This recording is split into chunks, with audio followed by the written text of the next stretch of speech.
బంగాళాఖాతంలో ఏర్పడిన అల్పపీడనం స్థిరంగా కొనసాగుతోంది. ఇది పశ్చిమ వాయవ్యంగా పయనించి నేడు బలహీనపడుతుందని ఐఎండీ తెలిపింది. ఉపరితల ఆవర్తనం ప్రభావంతో నేడు ఆగ్నేయ బంగాళాఖాతం భూమధ్య రేఖకు ఆనుకుని హిందూ మహాసముద్రంలో మరో అల్పపీడనం ఏర్పడుతుందని ప్రకటించింది. రేపటి నుంచి దక్షిణ తమిళనాడు, కేరళలో భారీ వర్షాలు కురుస్తాయని వెల్లడించింది.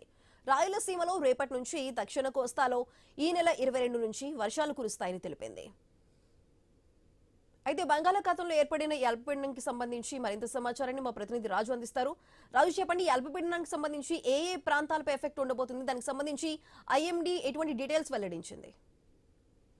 Good morning Sudha. ఏదైతే బంగాళాఖాతంలో ఏర్పడినటువంటి అల్పపీడనం స్థిరంగా కొనసాగుతుంది. ఇది పశ్చిమ వాయువ్య దిశగా పయనించి ఈ రోజు బలహీనపడే అవకాశం ఉన్నట్టయితే ఐఎండీ అంచనా వేస్తుంది. మరోవైపు చూసుకుంటే నైరుతి బంగాళాఖాతంలో అల్పపీడనం కూడా ఇది మరికొద్ది సేపట్లో తీవ్ర అల్పపీడనంగా మారే అవకాశాలు కూడా ఉన్నట్టుగా తెలుస్తుంది. ఇది క్రమంగా పశ్చిమ వాయువ్య దిశగా పయనించి తీవ్ర అల్పపీడనంగా మారిన తర్వాత దీని ప్రభావం శ్రీలంక తీర ప్రాంతం మీద ఎక్కువగా ఉండే అవకాశాలు ఉన్నట్టయితే ఐఎండీ ఇప్పటికీ ప్రకటించింది. మరోవైపు ఏర్పడినట్టు ఈ బంగాళాఖాతంలో కొనసాగుతున్నటువంటి అల్పపీడన ప్రభావం కూడా కొంతవరకు తగ్గే అవకాశాలు ఉన్నాయి. అంటే ప్రస్తుతం సముద్రంలో ఒకవైపు నైరుతి బంగాళాఖాతం, మరోవైపు వాయువ్య బంగాళాఖాతంలో అల్పపీడనాలు అయితే కొనసాగుతున్నాయి. ఇందులో బంగాళాఖాతంలో స్థిరంగా కొనసాగుతున్నటువంటి అల్పపీడనం ఏదైతే ఉందో అది ఈ రోజుకైతే బలహీనపడే అవకాశాలు అయితే కనిపిస్తున్నాయి.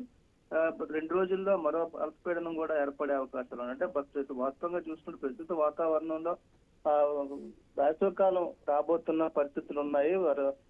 వేసవికాలం రాబోతున్న పరిస్థితుల్లో విభిన్నమైనటువంటి వాతావరణాన్ని అయితే మనం చూస్తున్న పరిస్థితి కనిపిస్తుంది. సముద్రంలో అల్పపీడనాలు తరచూ కూడా ఏర్పడుతున్నాయి. అయితే దీంతో ప్రస్తుతం తమిళనాడు, కేరళలో భారీ వర్షాలు పడే అవకాశాలు అయితే రేపు మరో 24 గంటల్లో ఉందని చెప్పి ఐఎండీ హెచ్చరికలు జారీ చేసింది. దీంతో పాటు ఆంధ్రప్రదేశ్ లో రాయలసీమ ప్రాంతంలో కూడా 1-2 ప్రాంతాల్లో చెదురుమదురు వర్షాలు కూడా పడే అవకాశాలు ఉన్నట్టుగా అయితే అంచనా వేస్తున్నారు. దీనికి సంబంధించి కూడా రాబోయే 2 రోజుల్లో దీని ప్రభావం ఎలా ఉండబోతుంది అనేది అయితే ఈ రోజు సాయంత్రం స్పష్టత వచ్చే అవకాశాలు కూడా ఉన్నట్టుగా తెలుస్తుంది Sudha. Right Raju, thank you.